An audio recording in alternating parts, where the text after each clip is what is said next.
waalid ma aragta carruurteenu hal mar inay kor u koraan oo iyagoo yar ay weynaadaan oo ay dheeraadaan oo adiga kaa dheeraadaan waxaa keenaya waa cuntaday cunayaan waxay cabbayaan iyo cimilada ay helayaan haddii cuntaday cunayaan iyo cimilada saamayntaas ay ku leedahay korriinkooda ma og tahay waalid waxay arkayaan iyo waxay maqlayaan waxay saamayn ku leedahay miisaanka ay nolosha u wataan mu'asasada la yidhahdo Children's Advertisement Review ee u kuura gasha xayeysiinta saamaynta ay carruurta ku leedahay waxay dhahaan ilmaha da'dooda u dhexeeyo 2 ilaa 17 jir sanadkii waxaa maskaxdooda ku dhacay in ka badan 150,000 oo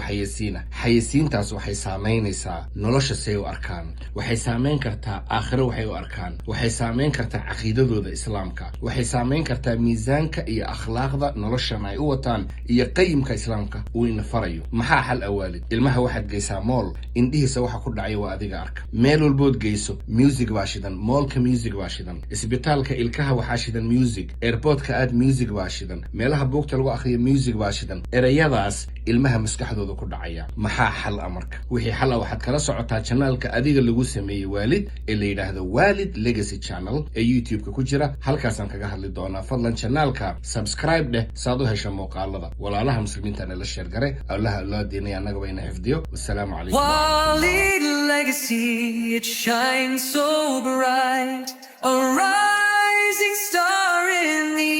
endless night, from roots so deep to skies so high, our name